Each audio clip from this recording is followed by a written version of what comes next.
What up, what up, what up? It's your boy, Sylvester Stimley, aka Sly. Hey, check this out.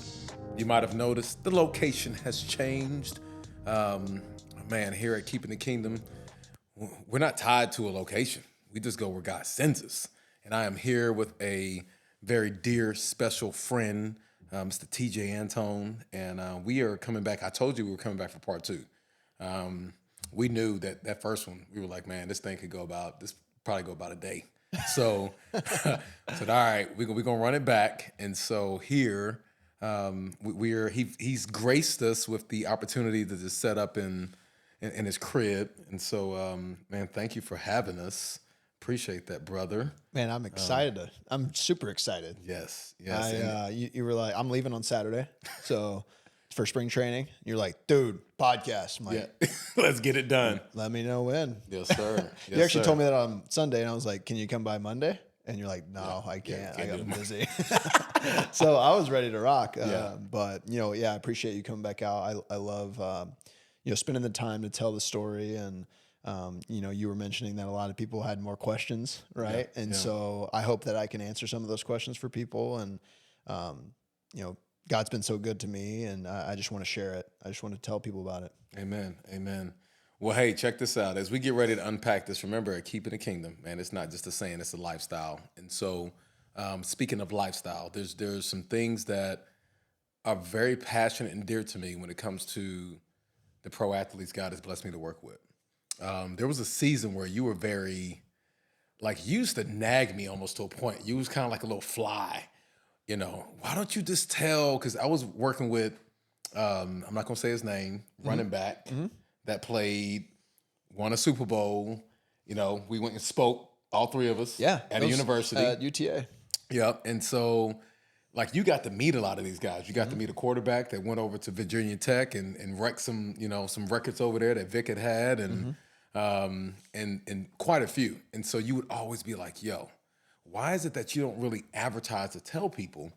And I think back then I was really protective of y'all because at times I've seen pro athletes get taken advantage of.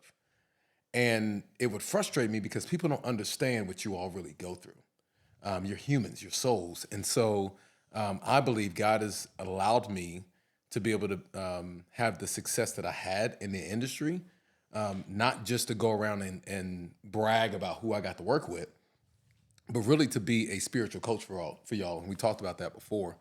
And so there's questions that have come up, college, high school, pro athletes, they would say hey, so we see TJ's married, right? How do you get to a space where you could be at the level you're at, be faithful, also, so be faithful to your wife, but be faithful with what God has blessed you with through all the adversity and hardship that you've had to face that many don't know. So some know some of the stuff that you went through because maybe it made public news, but a lot don't know of the adversity and hardships that you've had to face even since you were in high school, right? And so many want to know, man, how is it possible to be a Christian man who's faithful to his wife at that level? And you went to TCU, right? There's a lot of opportunities there. So I would love to hear, how did you get there, to a place where you could be trusted by your wife, right? You're traveling the world, and you're okay looking dude. I mean, you got a nice beard. Used to have braids. Oh yeah, right? I had braids for a little bit. And so that's probably a turn off for most people.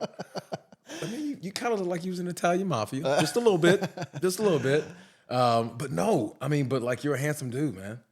And successful. You're not. Here's the thing: is you're not just an athlete, right? And that was something I used to drill into you. TJ, look, at the end of the day, man. I don't care about this sports stuff.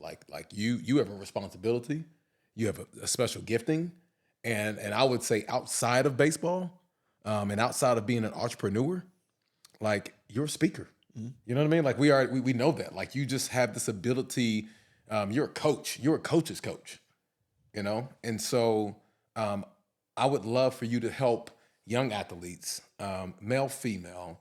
Let's talk about the relationship side. Let's talk about relationships, keeping a kingdom mindset.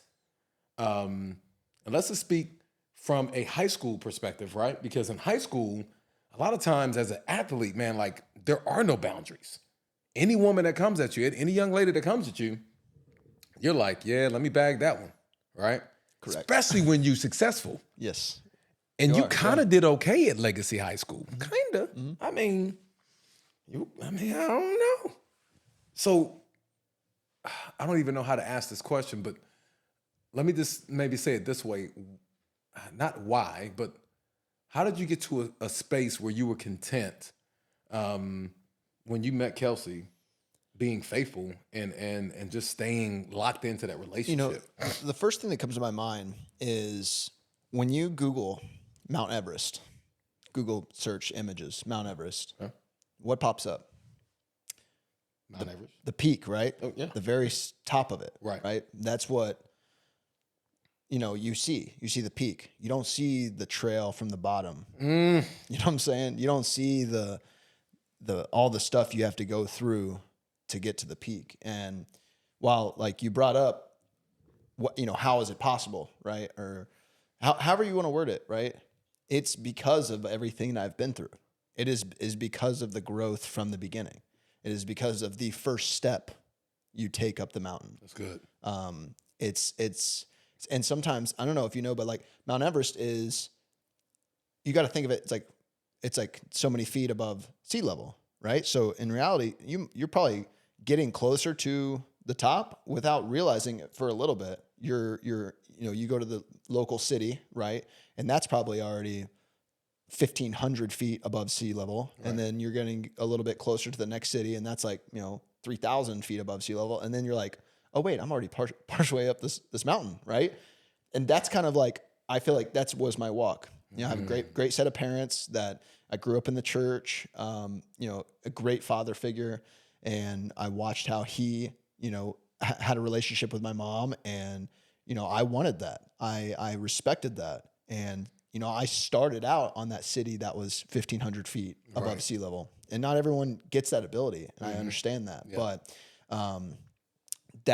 I had the advantage growing up. I had really, really great mentors around me, like yourself, and it's just like looking back on it, every person that was in my life, everything that happened was just it was so divine, right? It was so divinely placed, perfectly timed, on the way up, that like, I needed that success when I got that success. I needed that adversity when I had that adversity. Wow. I needed that success when I had that success. I needed that adversity, back and forth the whole time. And I think that is what has given me the ability to be successful in the long run, because God has, rewarded and challenged me. Right. And me staying faithful through that walk, each and every step, and not turning away, has helped me grow. Right? That's good. You don't just blink and you're at Mount Everest's peak. Right. You got to go through it. Yeah. There are valleys on your path to Mount Everest. Right. So that, I feel like those are the things that I spoke the other day. I held an AMA event, Ask Me Anything. Right. And I said, I don't know why I said this, but I loved that I said this. It was like, don't look at me and my successes. Look at my failures. Ooh. Look at my failures. Say it again. Yes. Say it again. Look at my failures. And that is why I want you to look and learn from my failures. Let me speak You on got that. some on that, yeah. So it's interesting because I wrote this down during COVID on one of my dry erase boards, that we glorify and we praise the success, but nobody markets and advertises the struggle. Like at all. Like you, that's all you ever see is we see the ball going over, right? But we don't ever talk about the injuries and the rehab you're having to do when you are actually in the gym. Like the one more rep, when the coach is like, yo, one more rep. Yeah. And then you're struggling.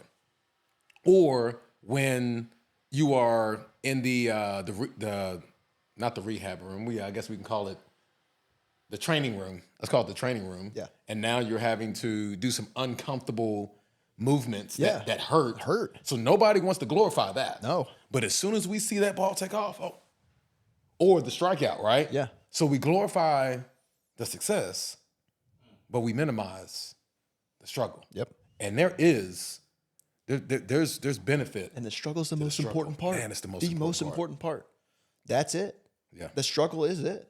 Fail forward fast. Yo, check this out. You remember the grit workout? Oh God. So Like, it's you you. just made me like throw up a little bit. in I'm my trying mouth to when think. you So said so it was you. It was Tony, right? Was that. Tony there? Yeah, oh yeah. And Matt You, Tony, Matt, and Davenport and Mr. Justin Cotton. No, and Lee. Lee. Lee was there. Lee was there. So I don't know, it's 5 or 6 of us. Yeah. And that workout, I don't know how we ended up getting all of them there. I don't know how that worked out, but it was We were on the turf. Right? okay. We were out on the Yeah, turf. yeah. But I don't know how we got to them being a part of that. Oh, yeah. I don't know either, but they were there. Yeah, unfortunately. I'm sorry, man. If y'all, hey, please forgive me you for that. invited them. 'Cause hey, that workout, right? Hey, you want to come join me this free workout? Right. Great. Don't do that. Yes. Like that day, that was really, I think for you, what people would look at when they see you, but if they saw the picture, you were laid out, right? Your legs are up on the wall. I remember to this day, you're laying on your back. Most would think, like, man, like his facial expression doesn't look the same as everybody else. Mm-hmm.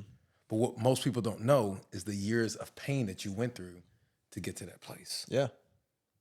So we always glorify the success, but we have no idea the struggles that it took for you to get to where you were. Yeah. You know, and I believe that the same thing happens in these relationships. I have a saying: the kingdom mindset leads to kingdom connections lead to kingdom relationships. And I believe that there are some things that have, like you said, have come along the way that prepared you as a young man to be able to travel the world and to have the success you have, and to have a wife that can trust you with her eyes closed. Mm-hmm.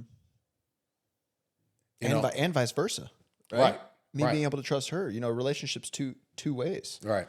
But yeah, man, it's really, she is God's gift. I mean, to me, it's unbelievable. She's like the perfect person for me.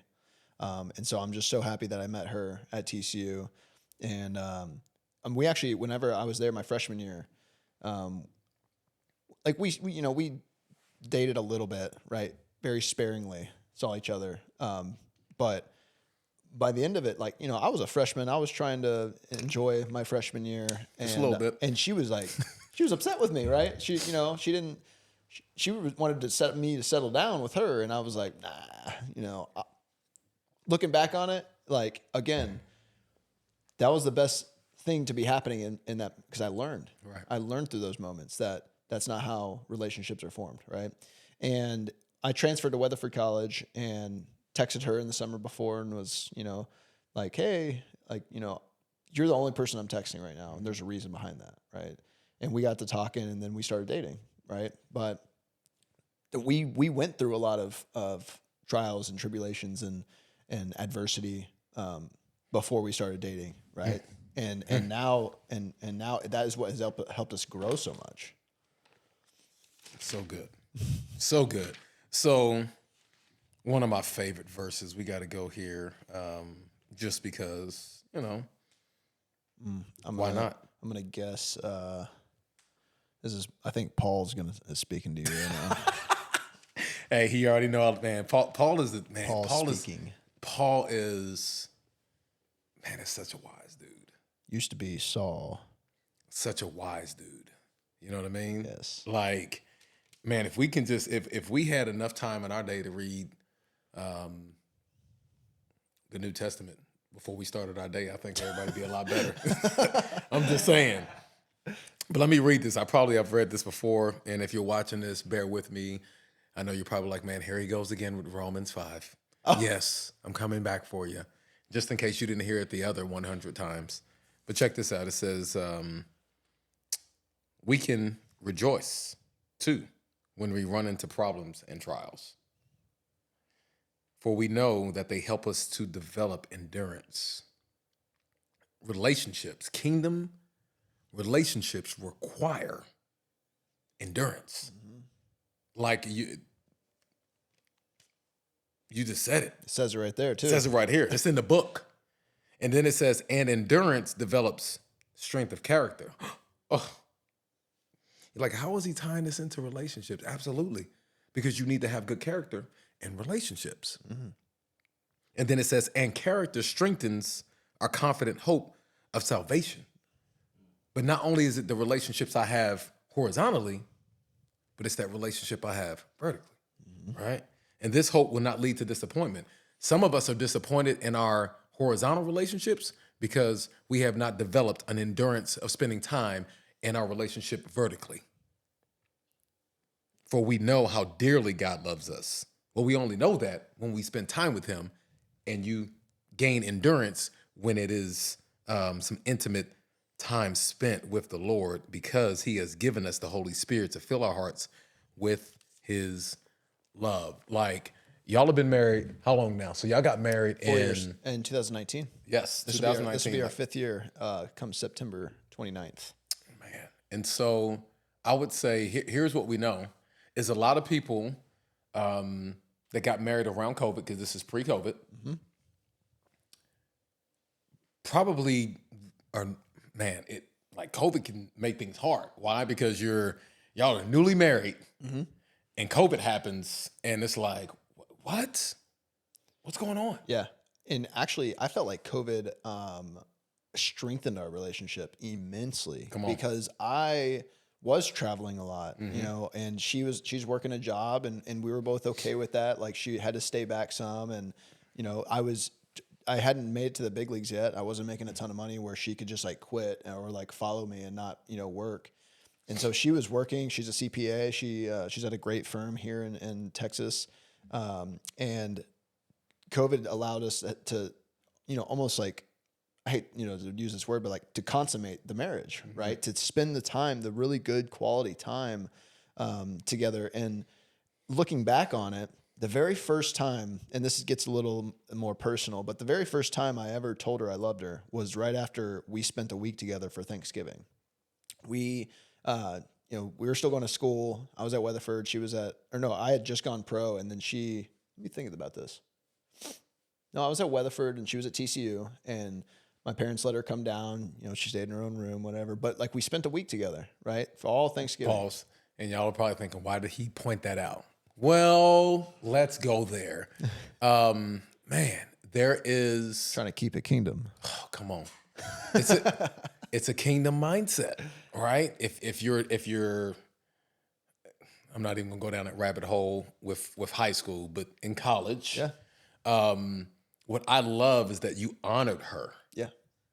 Yeah. It's respect. Like, that's a kingdom mindset, right? Like we want God to bless us with making it to the next level. How about you honor his daughter? Amen. That's a kingdom mindset that led to a kingdom connection and a kingdom relationship. Amen. And now they got Luna, which is a kingdom impact. No, I'm just playing. Shout out to Luna. We're Luna around here somewhere. Dog, but yeah. She locked her up for this. Love me some Luna. But so your parents invite her down. She's in a different room. I love that. Yep. Yeah, but we still spent a lot of great quality time together. And then after we spent that full week together, I was like, this is her. This is the one. This is the one I love, right? And there's obviously still a lot of growth after that. It wasn't like, all right, I'm marrying her, right? Yeah. Like, there's still a ton of relationship to go after that. But yeah, that was kind of the first time I got to spend really good quality time with her. And then like, I guess the second time was COVID, like where you're kind of required to stay home and you're not going anywhere, and you're just spending all that extra time together. You're doing at-home workouts together, and you're just like, well, what do we do now? Let's watch some Netflix or, you know, whatever it may be, but we're cooking together and we're cleaning together, and it's like, you can't go anywhere. You're here. Yeah. This is where you're at. So, you know, I was really happy with the amount of time I got to spend with her during COVID, and we just grew so much. And then, you know, COVID ended and I went off to season, and she stayed, and then she ended up coming with me to Cincinnati that year, and she kept working remote, which was awesome, and it all kind of worked out, right? So, again, what a lot of people see is, and I'm sure COVID was really hard for some people, right? I'm sure they lost a lot of loved ones, but during bad times, good things can happen. Come on. Right? And during good times, bad things can happen. Yeah. Right? COVID was it was a blessing for me.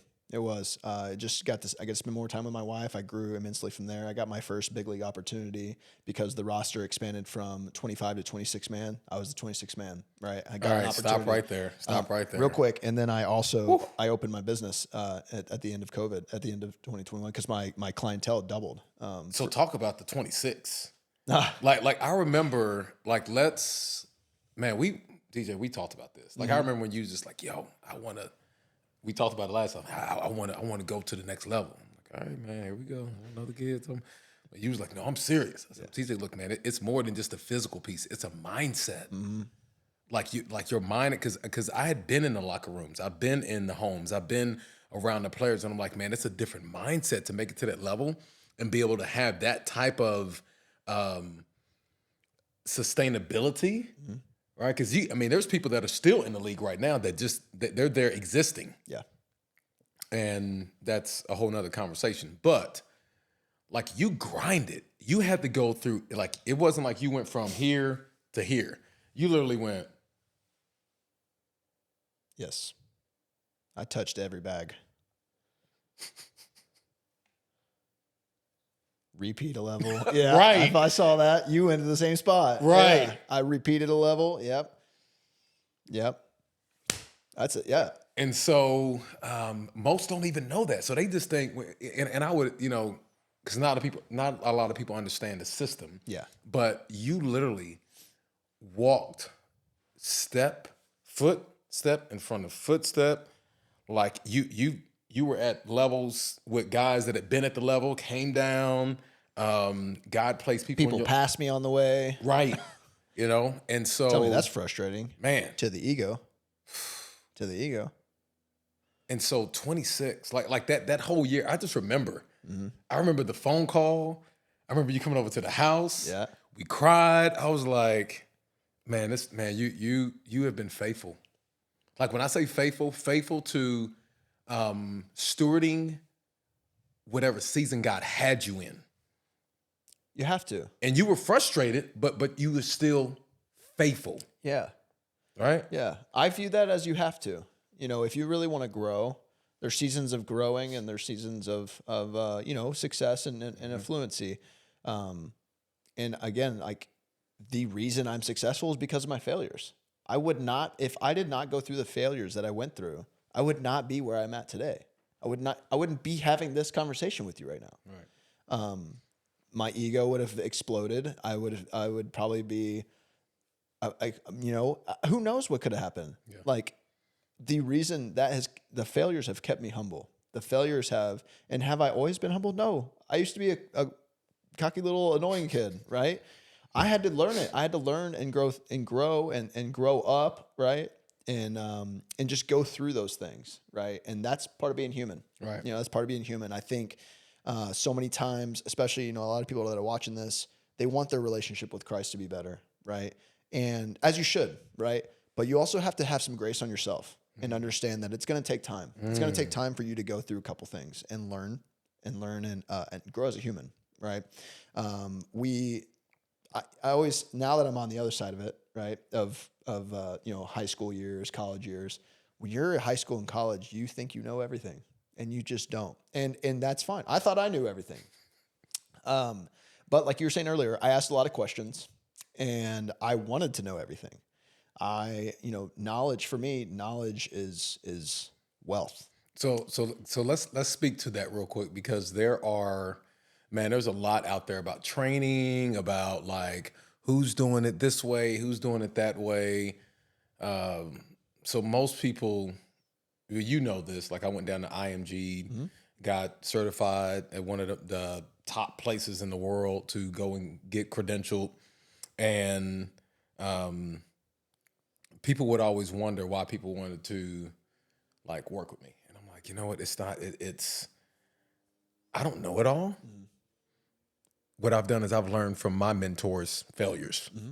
And what they taught me was go get the knowledge. Yeah. Right. And learn from me.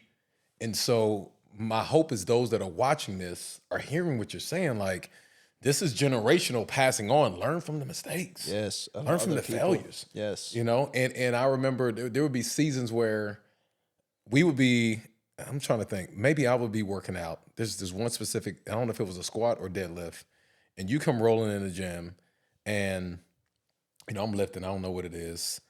And I remember you wanted to go get right without warming up. And I got on to you. And it was probably a couple times because you would do that. And I'm like, oh, no, we're not doing that. Yeah. We're not doing that. Yeah. People would always say, man, how is it that you can just, like myself, that was years ago, how could I just like walk up and grab something? Like, because you didn't see what I did the 4 or 5 hours before that. Yeah. Right? Like, I'm already warm. You can't just walk into it. Like, along with life, there's going to come struggles, but there's also the lessons we can learn from one another.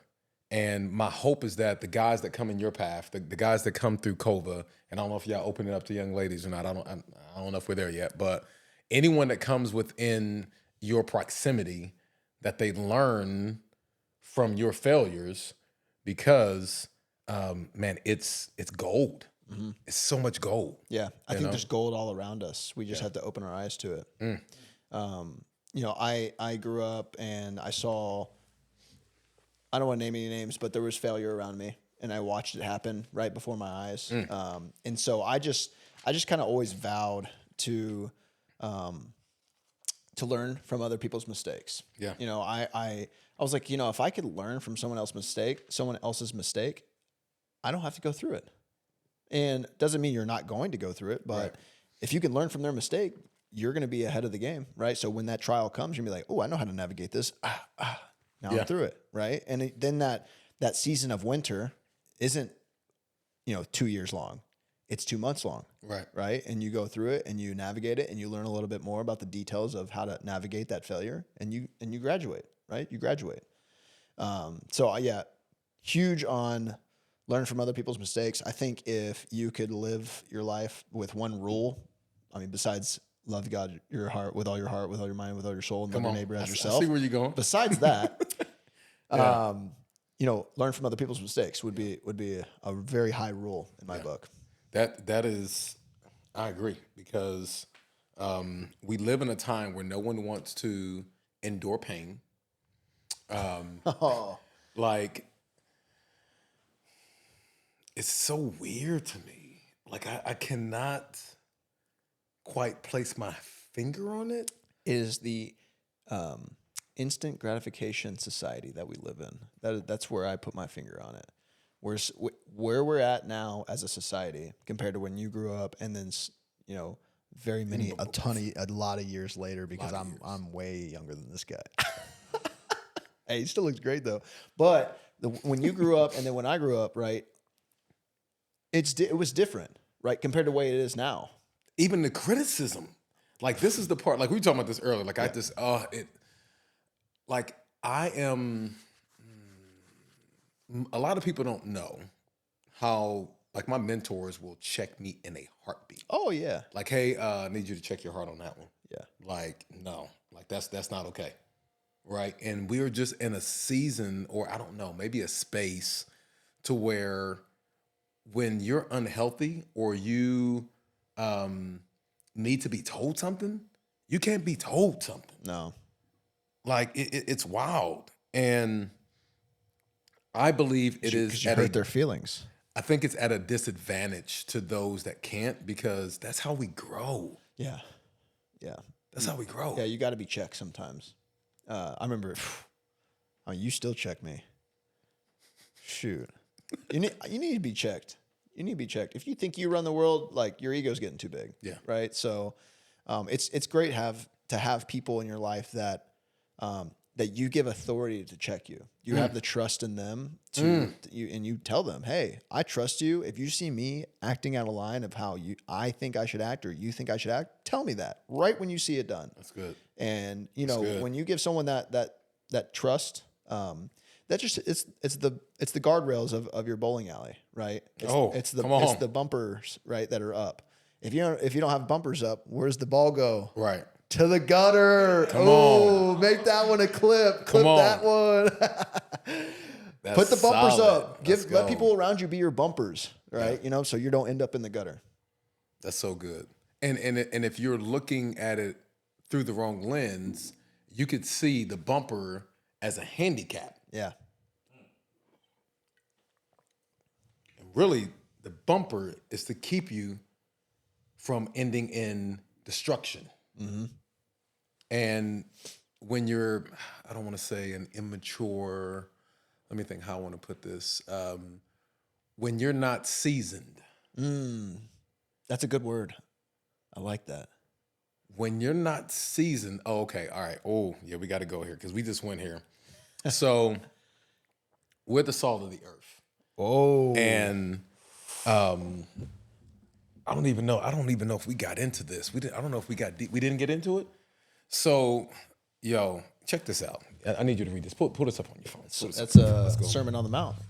That's Matthew 5. Yep. You there? He in the book. He in the book. Say it with me. He in the book. Type it in the chat. Hey, I'll be honest with you. I'm freshly diving into the Sermon on the Mount very deeply, just because of the Bible Project. Right. So they're doing a big Shout out Bible Project. They're doing a big deep dive into the Sermon on the Mount. I'm all in on it. Like I love doing deep dives. People like, oh, I want to read the Bible in a year. It's like you just like, pew, see it all. There it is, and it's good to know like everything that went on. But like going off the deep end's good too. You know what I mean? That's good. Going deep. That's good. Down there. So it's one thing to accomplish that in a year, but what if you just spent time soaking on Matthew for a year? Yeah.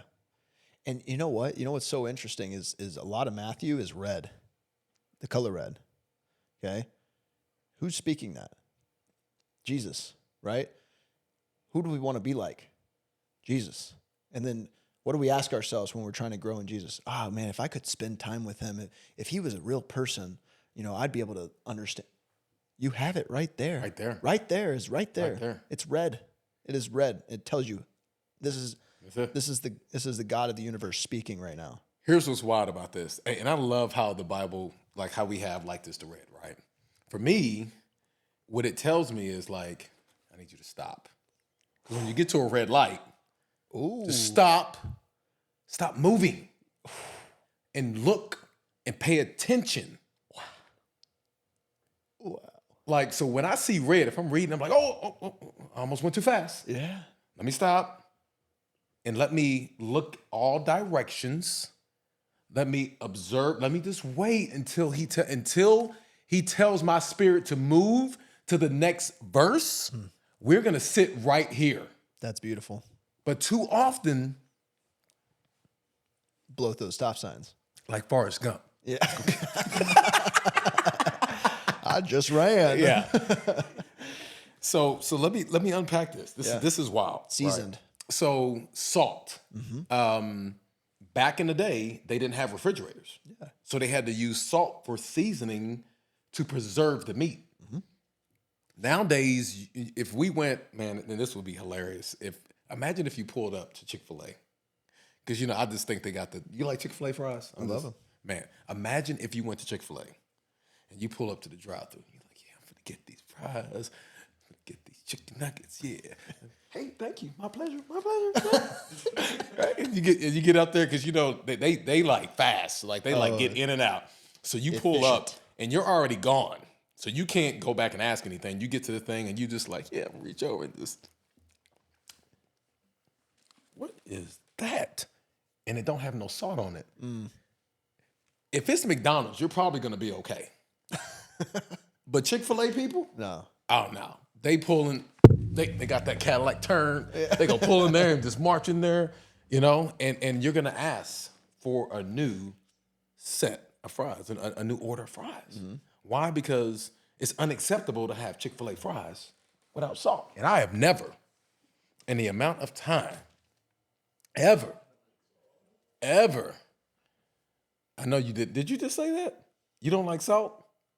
Don't say that too loud. Y'all didn't hear that in the background. But you would, no one would eat Chick-fil-A fries without salt. Nope. So why do we walk around doing life without salt? Because salt makes everything better. It sure does. It sure does. Salt is used to preserve. And unfortunately, because we can't handle coaching, correction, criticism, we're starting to lose people Yeah. to the world. It enhances and preserves. Oh, it's so good. So think about that. When I say that, I think of, for some reason, I think about like money investments, Okay. right? You want to grow your money, right? But you don't want to lose your money. Right. Is there like an investment platform that I can not make sure I don't lose my money, but also increase my money, right? Can I preserve it and enhance it? Salt does both. Come on. Wow. Here's the third thing that salt does. And I didn't tell you this one. Hit me. Salt kills. So when you put enough salt on something, it actually pulls bacteria out. Oh, But if you put too much salt on something, it'll actually kill it. I didn't know that. And here's the fourth thing. I was doing some research. Salt also heals. So if we could just be more salty, we can make the world better. And here is the creator. He says, "You are the salt of the earth." I know we don't have the picture of the earth up there anymore. But what good is salt if it has lost its flavor? This is Matthew 5:13 for the Bible scholars out there. Shout out to Bible Project. We love you. Awesome work you're doing. Can you make it salty again? It will be thrown out and trampled underfoot as worthless. Now I got to go into this other one because this is just, you might as well, right? 14. You are the light of the world, like a city on a hilltop that cannot be hidden. No one lights a lamp and then puts it under a basket. Instead, a lamp is placed on a stand where it gives light to everyone in the house. In the same way, let your deeds shine out for all those to see, so that everyone will praise your heavenly Father. Amen. If we could be more salty, we could help preserve this world. Yeah. And if I was more salty, I would actually probably be able to handle more criticism. I could be able to. Let's dissect that a little bit. Go ahead. We want to make this as plain and simple as possible for people to learn. How? How do we become more salty, Sylvester? What if you had a high school student standing right here and they're like, well, how do I become more salty? What would you say? What would you do? Let's dissect that down and give action items on that. So first thing is surrender. Surrender. It's not all about you. You just got to die. Like if you don't die first, like nobody's going to run up and eat a running cow. Like a cow just like, who does that? Nobody. Right? Yeah. So the cow has to die before it's edible, right? Yeah. And I know, please don't come for me. Please. Let me just put that disclaimer out there. Vegan. Please don't come for me. Please. But I'm just using an analogy, right? And so first thing we got to do, TJ, is we have to surrender. Yeah. Our ego. Our ego. Yeah. Right? Because I've had, okay, I can say this because no one will really know because I've had a lot of people, but people will come after you, after, I wonder if I can say his name. No? Don't say his name. Okay. They were like, hey, I want to be like TJ. I'm just use that, right? Okay. And I'm like, oh, my kid is, or they would be like, oh, my kid is the next TJ. Yeah. That 10-year-old inside of you that you're putting on, that expectation you're putting on him, that has to die. Or the teenager that walks in and is like, yo, I'm here. Yeah. You're not. Somebody else is here. Who's I'm? That's your representative. Yeah. Right? So I need you to die so he can show up. Surrender. The second thing is ask God. I need to ask God, okay, what is my identity in? And he's going to tell you, it's in me. It's in me. It's not in the baseball. It's not in the football. It's not in the basketball. That's a platform to share the gospel, and it's a platform to help you to be able to use the resource to bless the world. Yes. That's it. Money is a resource to help you keep the world salty. But unfortunately, we've gotten it twisted, and we think that the more money we have, then the bigger we are. And really, the more money you have, the smaller you should get. Correct. Like, I'm just saying, like, the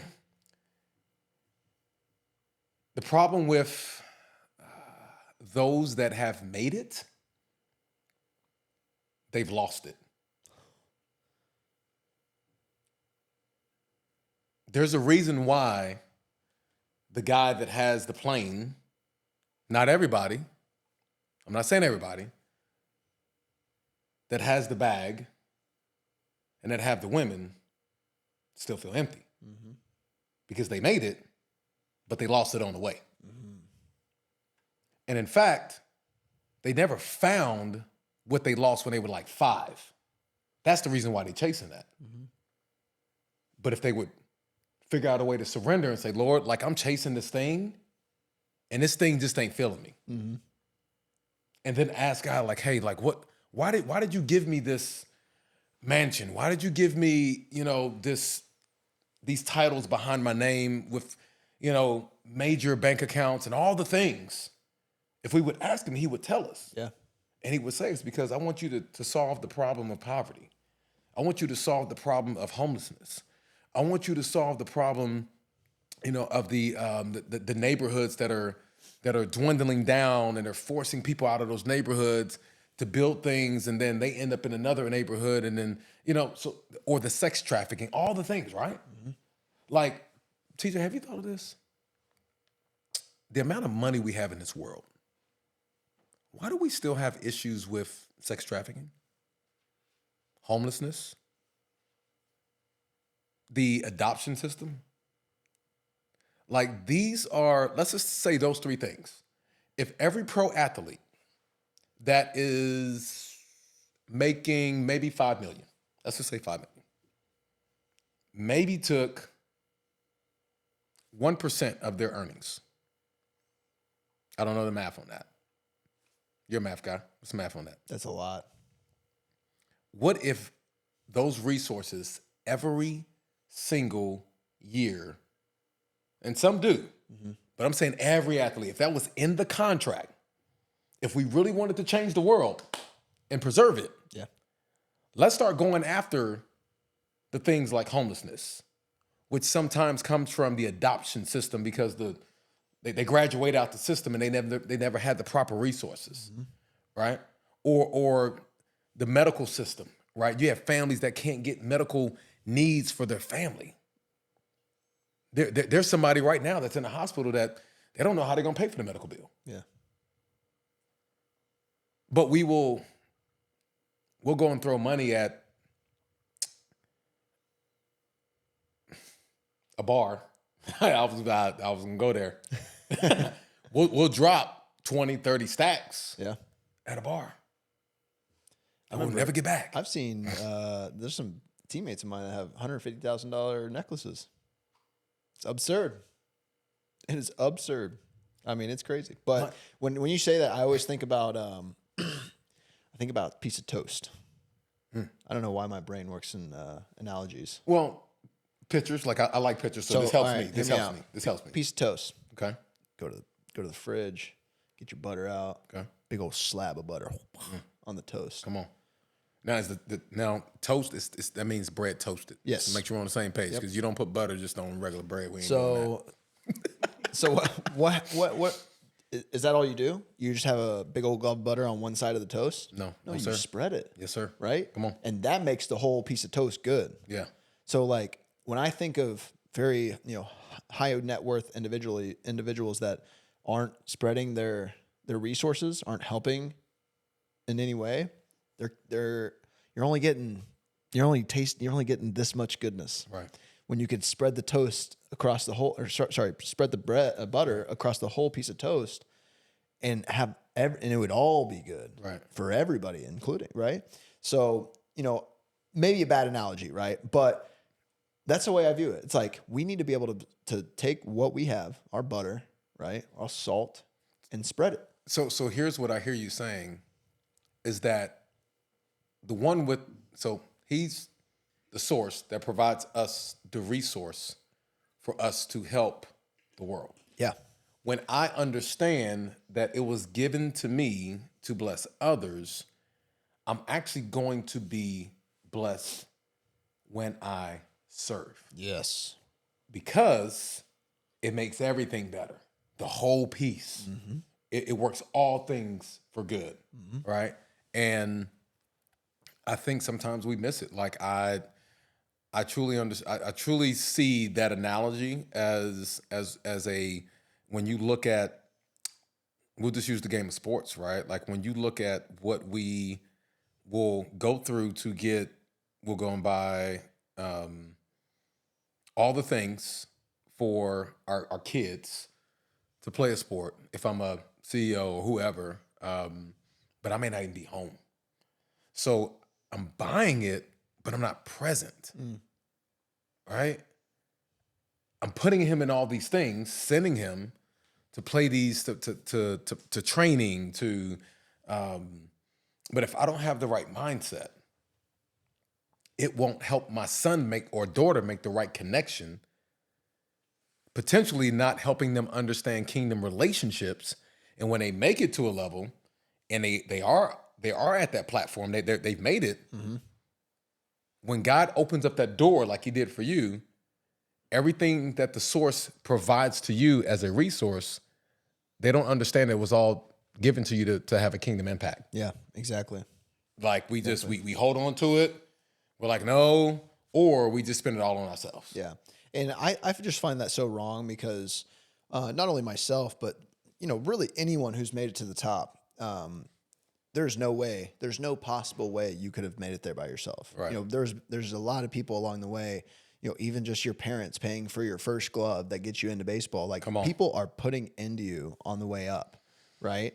And when you get up to the top, it's just kind of wrong if you can't give back. To another person who's trying to make it themselves, right? Yeah. And that's like why I opened Kova, is like I feel a responsibility to give back to the kids the kids that want it like I did, right? You helped me along the way. A lot of people helped me along the way. Let me pause you there. Hit me. And I want you to keep going, but there's a saying I say, your responsibility is your respond ability. You were given an opportunity to respond, and you did. Yeah. And like, I love that I can call on you, and you won't, and don't hit him up. I would not ask that you do this for everybody, but I believe that there are seasons where you, if I've asked you to speak in the past, you were like, sure, I'm there. You can't do it for everybody, but no, I only have that rule for you. You give I don't back. say no to you. Appreciate that. I've never said no to you. I won't ever say no to you. That's my rule. Actually, that was the rule that you gave me. You said, listen, if I ever ask you to speak, you got to come speak. And I said, all right, bet, I'm there. And that was, for me, it was the giving back thing. Yeah. Because for me, it's like, man, I think that there is value in your story and what God is like. It's wild. I was on the outside looking because I was working with you and watch you go through this process. I'm like, people need to hear this. Yeah. Well, remember, like that was the reason you asked that was because you were giving me free training.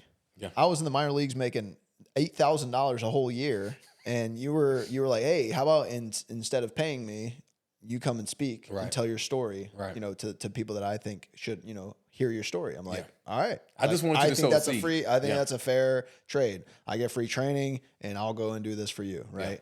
Yeah. And like little did I know that was God giving me an opportunity to grow another skill that I need to have later in life. Right. Which is speaking. Yeah. And I didn't like speaking at first. I didn't even like reading. In fifth grade, I failed my reading test, my tax test, the standardized. I think it's called the STAR test now. Yeah. But well, sorry, it was in fourth grade. So fourth grade, I failed it. Fifth grade, I had to go to remedial reading class. Hated reading. Didn't like it. I didn't interpret or like couldn't comprehend what was being said for some reason. Little did I know I think I had some ADD, right? So, but like going from having to be in remedial reading class, not really understanding reading, writing, speaking, right, to now you're having a kingdom impact by speaking and telling your story. Oh, Right? Who was it? Moses. yeah, Moses. yeah. Come on, What was his brother's name? Aaron. Aaron. Yeah. Moses. Well, God, I don't speak that well. Come on, I said, let my people go. come on. Right? Yes. Like we try to use these excuses sometimes to I think it's so that we don't feel so that we're not disappointed. You know, we give ourselves excuses so that we don't have the ability to be disappointed because we know if we fail, we're going to be disappointed. But let's run it back. Go ahead and restart this film. What did I say at the beginning? Failures are the reason I'm successful. So you have to go through adversity in order to be successful. You know, it's wild. The enemy would love for us to believe this lie that we can't fail. But then he would speak another lie and tell us, and he would try to destroy us, right? By distracting us and detouring us. Mm-hmm. And it's amazing how no one wants to fail. Like we won't, like I've talked to so many that I'm like, yo, can you, and this was interesting. I just said, this was literally yesterday. I was talking to somebody that was like, yo, did you go and apply at such and such? Because I set that up for you. Yeah. No, I went and applied at this place. I was like, oh my God. Mm-hmm. What? Why?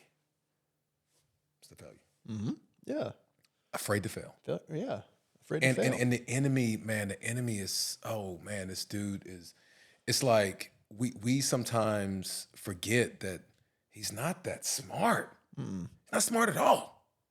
But we give him way too much credit. Yeah. And failing is okay. Yes.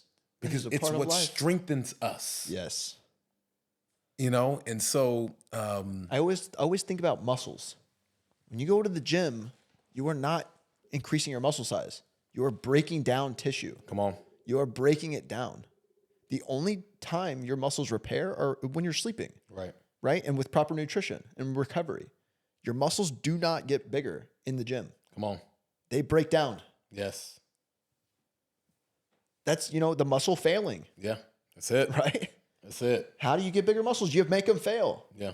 You do that eccentric contraction. Yeah. You isolate it, right? That's the same thing with our bodies and our minds. Yeah. You have to fail. You have to go through it. You got to learn from it though, too. Yeah. So you have to be able to be humble enough to understand that, okay, maybe that's not the way I should have gone about it. Right. And I need to make an adjustment there. And that would actually lead. So we were talking about like how to be salty, right? How to be the salt of the earth. So surrender, ask God. I would say L would be. So I'm actually breaking this down. Some of you picking that up. So L would be. I was wondering that because I would go, that's an A. The first one was an S. You know, it's like God speaks to me. So the L would be. What are you looking at? Ooh, I got something for this, but go ahead. What are you looking at, right? So Matthew, and this is a favorite of mine. Matthew, is it Matthew 8? A blind man. Jesus spits on it. Yeah. So Matthew 8, maybe 22. And so some friends take a blind man to Jesus, and Jesus takes the man out the village, heals the man, and tells him don't go back in the village. Tells him to go home. And before this happens, Mark 8. So before this happens, Jesus say, yo, like, what you see? What do you see? And he says, man, I see trees that look like people walking.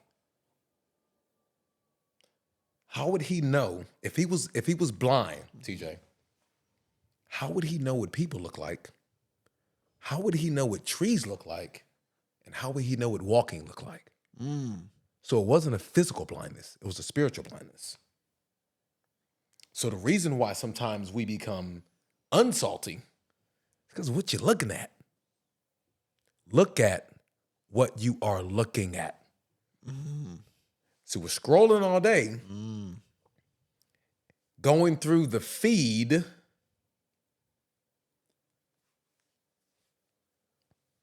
and all it's doing is polluting the inside of us. And when you become sick, one of the things that becomes impaired first is your vision. Yes.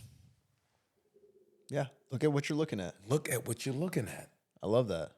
And so, like, like for me, man, I have these boundaries. You talked about the bowling alley, right? So I'm back to, because I still see it. I still see the gutters.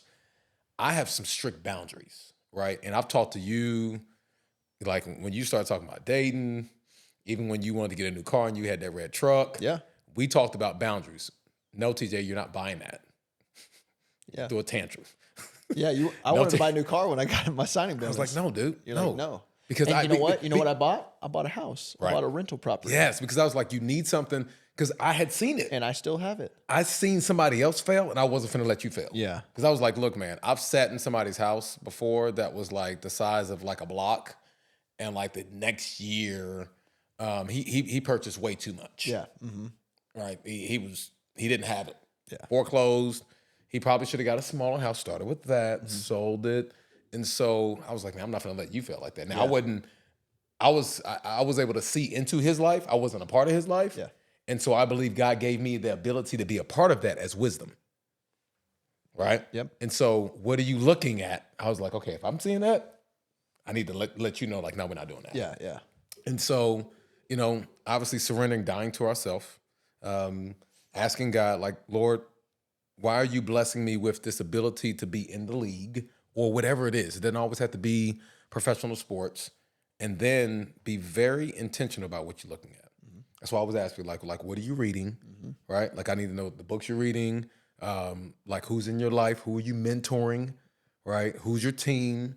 And so even like, we had conversations a while back, and I was inquiring without, I don't want to sound like I'm like hovering over your business, but I'm like, man, tell me about your employees. Are these dudes like, do they have a faith journey? Are they followers? Or because, like, for me, I feel like I still have some sort of responsibility to sow into you. No, you're still my mentor. And so I believe, like, for me, what I would hate is for business to go bad and that impact the family. Yeah. You know what I mean? And so what are you looking at from a, like, investments? We've talked about that. Yep. Because we've done business together. Yep. What are you looking at as far as when you're planning to, I think you had even told me about when you was getting ready to get a house and house, car, like, what are you looking at and why are you looking at? Yeah. And also what is the lens you're looking out of? Because if you're seeing something that doesn't look like something, because you're blind spiritually, we need to talk about that. You're looking at something with greed. Right. You know what I'm saying? You're looking at something with lust.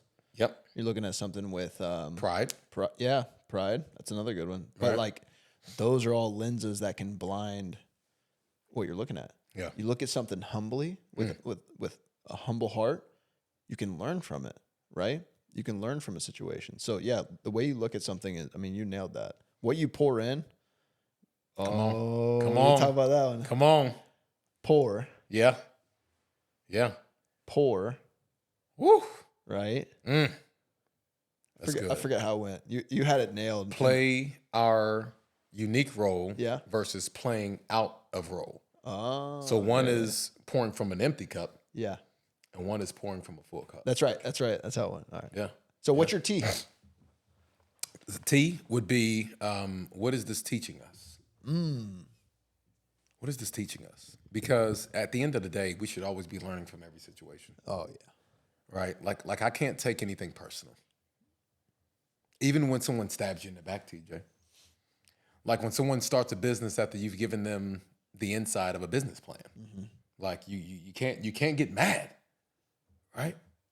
Because maybe God's plan for you was to sow that seed in that person's life to start that business.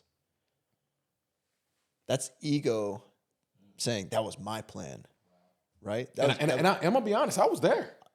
Yeah, And you know about one of the businesses I had, I know, right? and I would be there with you too if that happened to me. Well, but you knew about the business too. Yes, I We did. ain't gonna talk about that, but like Yeah. I had the blueprint. Yes. And I'm sitting here thinking, like, what just happened? Mm-hmm. And God said, you know what? There are generations, family generations that business is going to touch that you would have never touched. Yeah. And I was like, oh, that hurt. That hurt. And he said, I need you to pour that salt on you so that your ego and your pride can die. And that hurt. Oh man. Yeah. Because he didn't ask somebody else to pour the salt on me. Yeah. He asked me to pick up the salt. Oh. Take the top off. And I'm like, man, how long this top is going to be? Like, I thought this thing was like one turn. And then he's like, yep. And I try to pour a little bit. He's like, Go for it. pour the whole thing. That's like getting an ice bath. Dude. Like you're doing it to yourself. Right. It's like, oh, do I have to go all the way down? Oh. Yes, you And do. so, like, what is it teaching us? Because the reality is we should always be learning something, right? And that's where the disciples messed up all the time because they was there with the teacher. And they would often not be teachable. Why? Because what were they looking at? Their situation. And they weren't. And they had like, what they thought it should look like. Right. Right. That I feel like I learned that a lot of that in The Chosen. The I guess TV series is what it would be called. Movie. Shout out to Chosen. Yeah. Incredible, by the way. The Chosen is like. It's interesting how people, man, talk about the criticism. Like there's people, oh, this is like, you know what, man, look, nothing's perfect. Why do we have this expectation that everything has to be perfect? Oh, they're twisting this and that. You know what? Just don't watch it. Yeah. Don't watch it. Yeah. It's that simple. If you can't handle it. Like try to find something good out of something. Yeah. You know what I mean? But like in the Chosen, they talked a lot about, when are we gonna create our armies, take back our city? It's like they went in there with a kind of a predisposed mindset. Right. Again, They saw people looking like trees walking. that's ego. Yeah. That's you thinking you're above God, that you have a plan that's better than thou, right? Yeah. I keep going back to ego. I just read a book called Ego is the Enemy. And it was so good for me because that's my fault. That's one of the things I always am is challenged with, like, is my ego. And confidence is very important. Especially for baseball. It's a sport built around failure. And so, there's that fine line between being confident in what you do and spending time and quality time and getting better at what you do and being confident in it. And then also letting your ego go past, you know what I'm saying? Right. And so I listened to that book. I'm a big audiobook guy. Went Ego is the Enemy, listened to it, and then I just immediately like rewound it and then press play again and just went for it a second time. So I just listened to it twice. Since we're on this, because this is something we talk about, like, what are you reading? I need to know what you're reading. What podcasts are you listening to? Bible Project. How are you developing yourself? Keeping This it is what I kinky. ask all my mentors. Yep. Yeah. And then who are you developing? And so the books, right? So y'all heard a story about reading. And so how much, how often do you read? And give me your last most 3 impactful books. Yeah. So great question. That was kind of a New Year's resolution that I didn't tell myself I was doing. And I just kind of ended up doing it this year. But I'm challenging myself to, every time I'm in the car, is listen to either a podcast or an audiobook instead of music. Okay. So my last few books are The Effective Executive. I learned a lot about time blocking, and then I would say my 2 biggest things that I learned in that book are time blocking, how much time you can waste in a day. And then, because I have a lot going on, I'm a professional athlete. I'm an entrepreneur. I run a business with 11 employees. I have real estate that I'm managing. And then I'm doing things like this as well. Like I'm trying to keep the kingdom, right? Let's go. So I have a lot going on. So I literally have to block my schedule off for each of those things. Time out. Now, not to the person in the room, but there are individuals that have watched this that I am a stickler about time. like you can attest, like I wasn't playing when I was like I would start, I'd be done. I wasn't the one that was gonna be sitting around. Mm-mm. And if I wasn't with a client, I was talking to somebody, making sure that that would turn into a kingdom impact. Yeah. Right. Yep. And so I love hearing how you've adopted this mindset and understanding that, man, we don't have like the next minute ain't promised. Yeah. And whatever you do, whatever you get your hand on, whatever you touch, whatever God brings within your proximity, man, it's generations are at stake. Yeah. And you have the ability, the resources to be able to bless families. Yeah. So why not be productive with your time? Exactly. And there's seasons of learning and there's seasons of earning. And right now I'm in a Born season of Ecclesiastes. I'm in a season of learning. Come on. And while everyone around me thinks I'm in a season of earning, right? Wow. Everyone looks at my current situations as, oh, he's in the big leagues. He's got a business. Da da da da da. Doesn't matter. I'm learning. I'm still learning, and there's more in the tank. So I'm a student right now. Right. So the effective executive. Effective executive. Yeah. Okay. I think it was by Peter Drucker, if I'm correct. So yeah, I learned about time blocking. I also learned about I always, as a I guess boss, as CEO, I was always under the impression that you should improve people's weaknesses, right? Mm-hmm. If I can make your weakness better, like I can make you better, right? That's good. My employees. But that book challenged me to not focus on people's weaknesses, but improve people's strengths. Which encourage them to be better, with their strengths, which was really cool. I was like, okay, that's challenging because like, what are my employees' strengths? And like, I didn't even know them, and I'm like, I need to think about this. Like, why do I not know all of my employees' strengths, like what they're best at? And so like that, really challenged me. Could you imagine if you were like a coach of a team, professional team, and you didn't know each player's strength? Yeah. Like you just got random dudes out there. Exactly. Like you got the catcher out there in outfield, and my man can't catch. Yeah, he's slow and he can't catch, right? Like, yeah. So Like, yeah, wow, that's so good. I like that. I'm in my season of learning. Okay. Right. That's I got to figure out the team around me right now. Okay. Right. My employees, my guys, like I love them to death. They're like my little brothers. You know what I'm saying? Okay. Like, I don't know if anybody has a little brother, but it's like you want the best for them, Mm-hmm. right? And but you also want to like throw them around and rough them around a little bit and like make them learn, right? Let them know who's Yeah. boss. Yeah. So, it's been fun. It's been a lot of fun to say the least. Another book. So obviously ego is the enemy. And yes, it is. Ego is the enemy, especially for me. So, really just swallowing your pride, getting to work, understanding that you could just work, and it might not happen for you. Mm-hmm. And then you can work, and then it randomly happens for you. But just guess what? You still get to go to work, Right. and that's kind of, it's not always about like you. It's not. And so ego is the enemy was a really, really moving book for myself. And then, man, the third book, the book I'm reading right now, just because I'm trying to improve. I'm not very good at marketing. I don't really know anything about marketing. So I swallowed my pride on that one, and I bought a book about marketing. So I'm reading. It's called $100 Million Leads, I believe, by Alex Hermosi, and just I'm trying to understand that portion of my business. And I feel like we have a really good product in terms of what we can do for baseball players. Right. So now I just want to make sure like people can know about us, right? And growing that portion of our business. So trying to learn more about marketing. I think, while you should go for your strengths and improve your strengths, but marketing is a weakness of mine as a CEO. And so I want to improve that area. That's what's up. Yeah. Areas that I'm trying to, you said, helping other people as well is, my employees, right? I have, a lot of daily meetings with them, right? 1 p.m. every day, meetings with them. Robert, you're going to have to turn on. I unsubscribed my. Swipe down on the top right and do the screen share again. Let's see. Let me get there.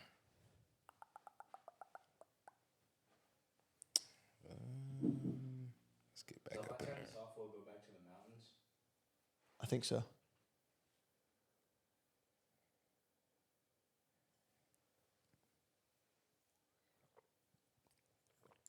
Boom. Okay. Mountains work.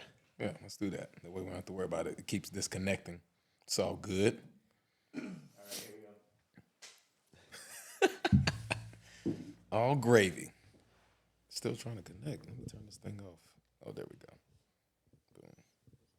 Yeah. So, I think what's cool is as a business owner, like you said, a lot of people could see your life and think that, oh man, you just got it made, right?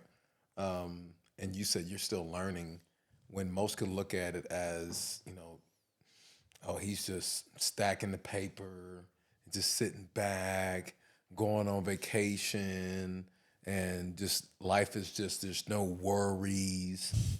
The grind is real. Oh man, especially post 2 Tommy Johns. Oh boy, the grind is like realer than it's ever been. And the level of dedication has to increase also, while the level of intentionality has to be so much more spot on for you. Yeah. Right.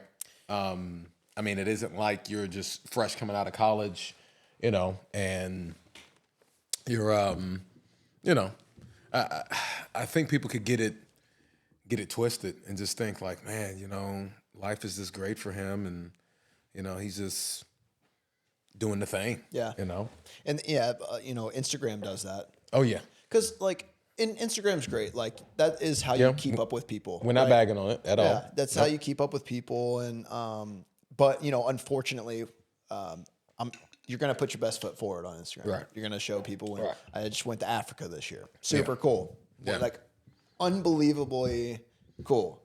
There were some things that I saw there that I just didn't realize went on in this world, to be honest with you. And so like, while it was cool, it was my wife's bucket list trip, and, she's big on animals, and I was like, it was cool for me seeing God's creation in like a different way, and then also seeing, what some people in Africa, the way they live, it's different than here, and it's sad. It really is. And it breaks my heart to see the way that's how some people live. And for example, there was some people from the Maasai tribe, and it had just recently rained, and I saw joy on someone's face that they got to go wash their clothes in some muddy water on the side of the road.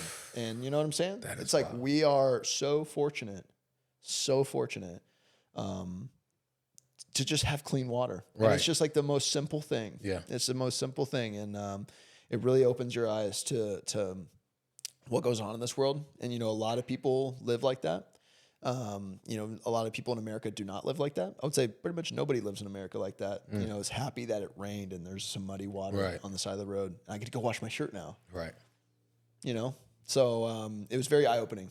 It was a great vacation, but I don't post that on Instagram. Right. Because, if I post that on Instagram, people are like, oh, well, you're making fun of them, or you're Right. So Right. it's like, it's kind of twofold. Like, I'm not going to post that because it's kind of wrong. It's like, I'm not going to show someone's situation like that. But like, that was part of the trip. Yeah. It was part of the trip, something that I saw, and that stuck with me.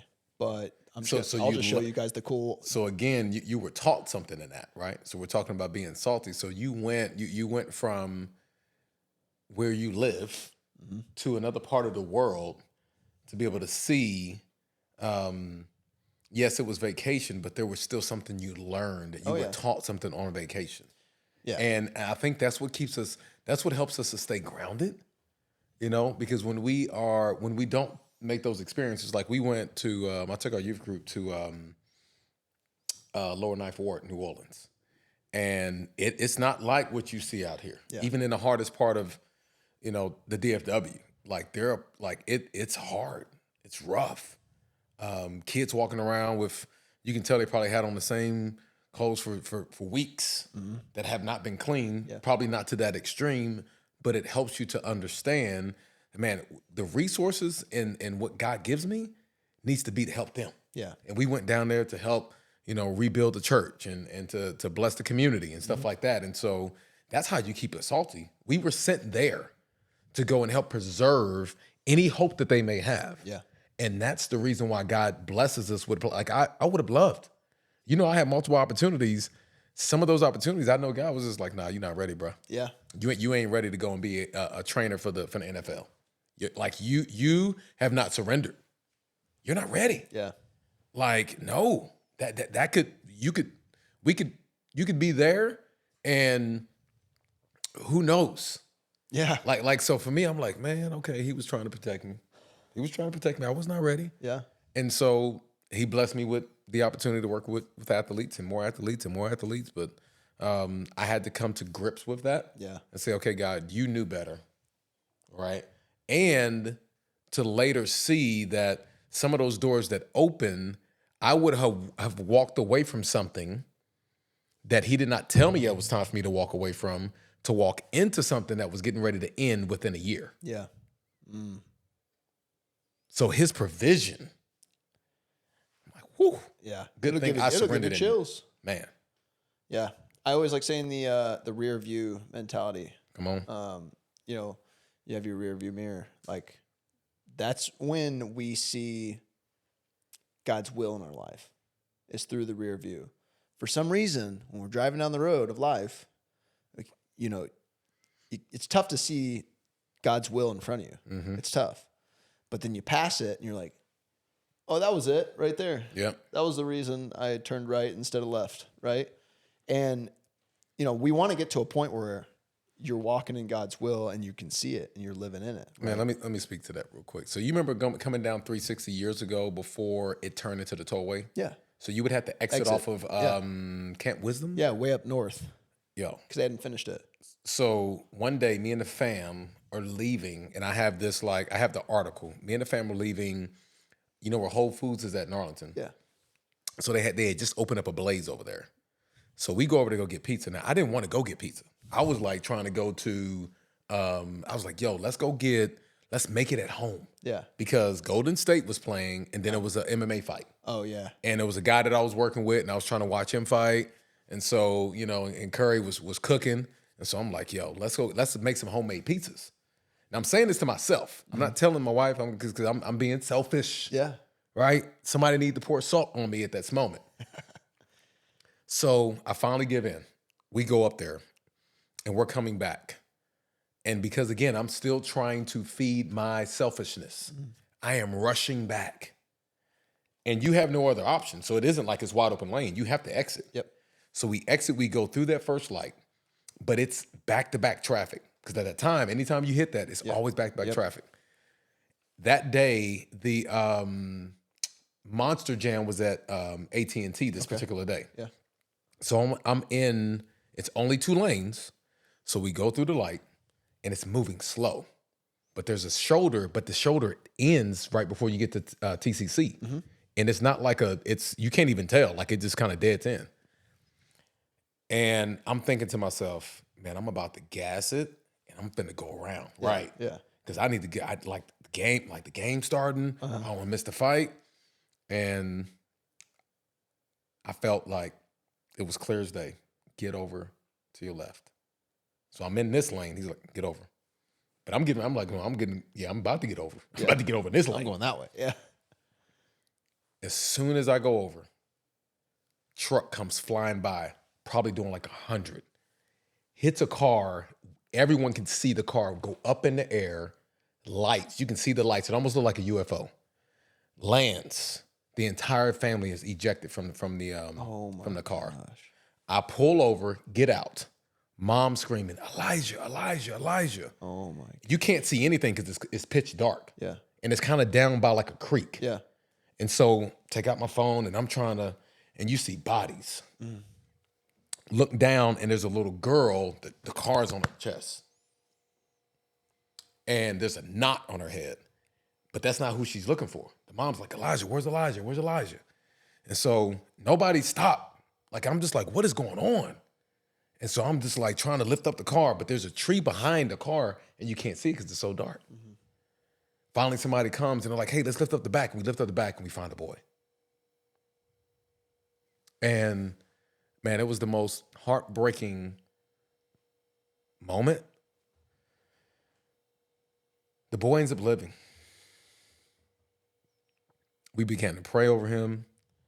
And I'll never forget that day because that was a moment where I was stuck in my selfishness. I was trying to feed my ego because one of my guys that I'm like and like I had this hidden ego, right? And so when we talk about being salty, like really surrendering to yourself and dying, surrendering to God and dying to yourself, that moment taught me a lot. And what it taught me is the last letter, which is yielding. Which is where when I began to understand I need to start fasting more because like for me, I can get too distracted with the ways of the world. I can get too distracted with the things of the world. I can get too distracted with the people of the world. And he told us, like, man, like I need you to love me more than you love your family. That's what he says. Yeah. That's in the book. He's like, but you love the world, the things, and people more than you love me.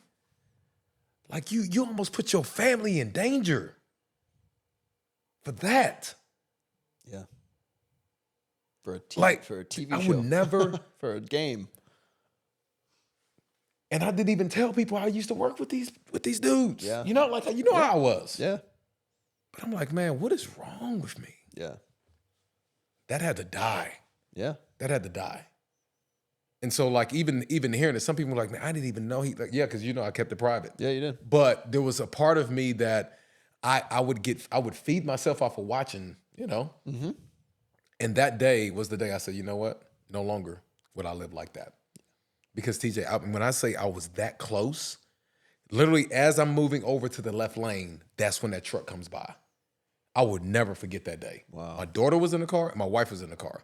And they can tell you, like, well, my daughter might have been too young, but my wife would tell you that was one of the more craziest nights we've ever had to experience. And that day, it's not that it haunts me. It's not that, like, it taught me. Mm-hmm. Like, something has to die, and I need you to pour that salt all over that and get out the way and yield. Yeah.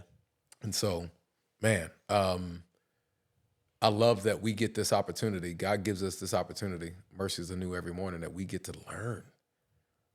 We get to learn from, we got the book. Yeah. Like there is nothing that we will face in this world that we can't use this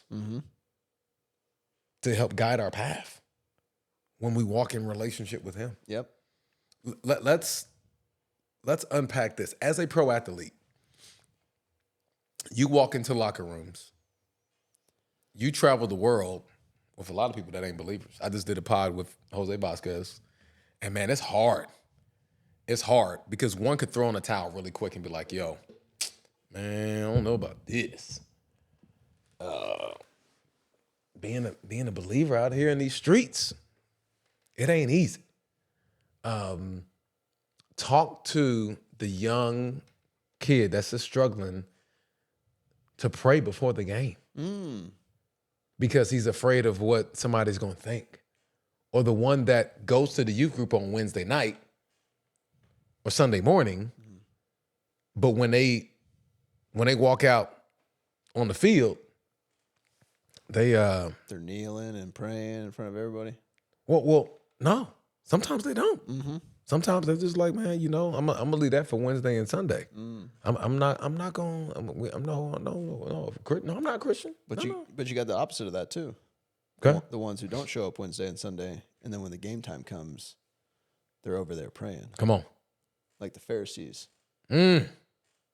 in the street, right? Right. Loud with their prayers. Right. Don't be like the Pharisees. Oh, I didn't even think about that. Yeah. Yeah. There's a flip side of it. There's two sides to the ego, Yeah. right? Wow. There's embarrassed to stand up for what you believe in, and then there's let me put this mask on and show you what and let you think I'm something that I'm not. Maybe she'll like that, right? She'll think, whoa. Yeah, maybe God will give me a hit. Oh. So now we just prostituting Jesus. Yeah, people do that. So, but like you said, you asked, how do I deal with it in the professional world, right? coolest thing about the Reds are we have like a really strong group of guys. Okay. So we have chapel on Sundays. Okay. We have a chaplain come in, Kirkland. Love Kirk. Super nice guy. Yo, what up, Kirk? Hey, Yeah. he hit me up. Like I think when Oh, we did our did pat, he? he did. Yo, Oh, what up? dude. What up, fam? Yeah. Yeah, he's a- like, yo, man, love what y'all doing. Shout out, buddy. I love Kirk. He's a great guy. So he kind of became our chaplain right as I was getting into the big leagues. Okay. And then the guy who was kind of coordinating chapel, like, left the Reds. And so that just left me. And then I'm just like this like rookie, like, hey guys, like messaging the whole group, chapel's at 10 a.m. Wait, I don't know if you took, like, I knew you were kind of doing this in college, Yeah. right? And that's where isn't that where you met Josh at Weatherford Josh. from church? Oh, yeah. Ashton's husband. Yeah. Okay. I believe so. Because he used to catch for you or something like that, Yeah, right? yeah. Okay. yeah. All right, cool. Yeah. All right, sorry. We went to the same college. Yeah. All right, so I'm sorry. I'm just trying to, because I remember we talked about you leading Yeah. Bible study and stuff like that. So the guy leaves, Yeah. and now you're like a Timothy put in position to start leading chapel Yes. and hitting it. And boy, was I scared. The hardest for me was in AAA when I went from AA to AAA. So Okay. in AA, let me back up. Whenever I came back from my first Tommy John surgery, I made a vow, right? Okay. Promise to God that I was going to make my career, for Him, right? Okay. And everything I do, that my teammates that I speak with, and just the way I go about it. And so for me, the way that looked is Bible study, right? Leading, coordinating, help coordinate chapel, like being the lead guy, right?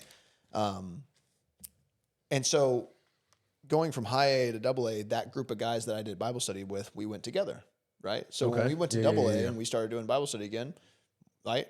I invited everybody, but it was a lot easier because you have the same group of guys, like everybody's kind of used to it. You're the coordinator, like da-da-da-da. It's easy, right?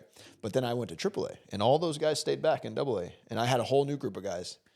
And to be honest with you, I didn't coordinate nothing. I was like, I'll go to chapel, but I'm not coordinating it. I'm not doing a Bible study. Like, I got super scared because I had all these guys that were like older than me and had been in the big leagues before. Yeah. And I was just scared.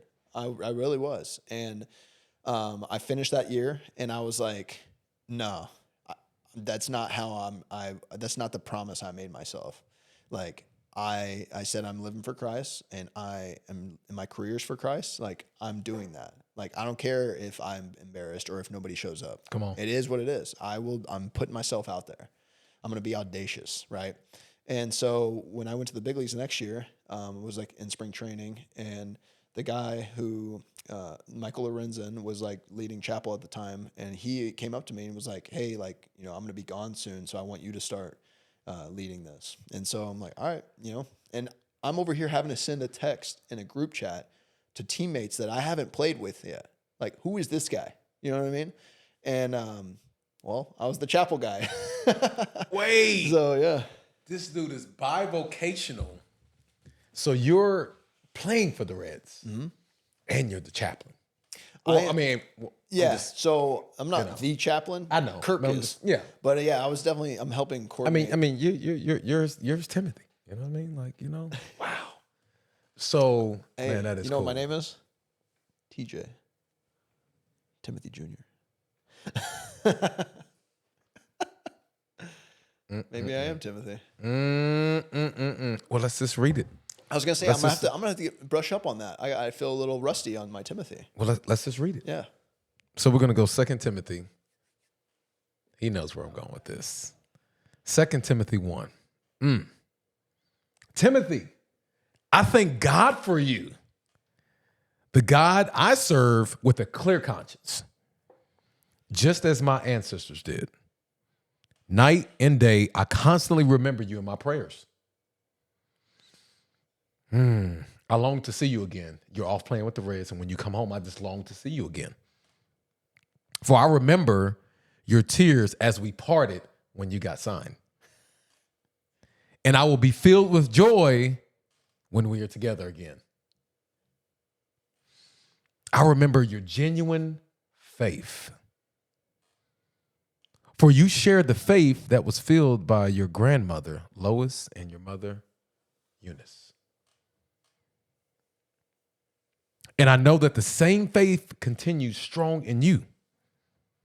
This is why I remind you to fan into flames the spiritual gift God gave you when I laid my hands on you.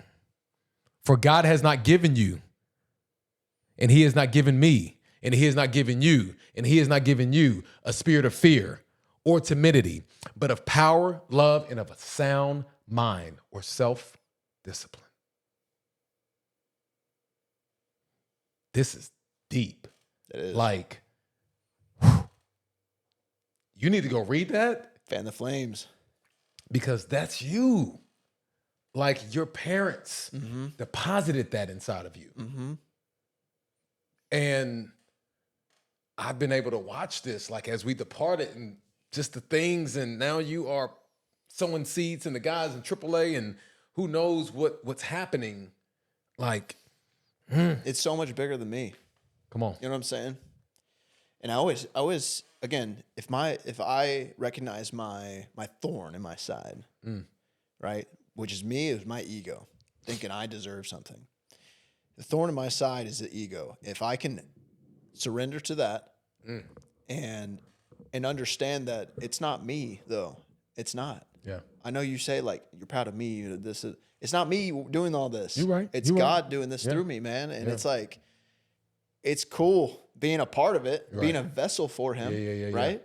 But I'm just this body, Right. right? I'm just this body on this earth for like this amount of time, Yeah. like just this amount of time on this earth, That's it. right? So, I mean, my soul longs for the day that I get to go face to face with Jesus Christ. I mean, but you know, all of this, everything I do, is for Him. It's not for my own.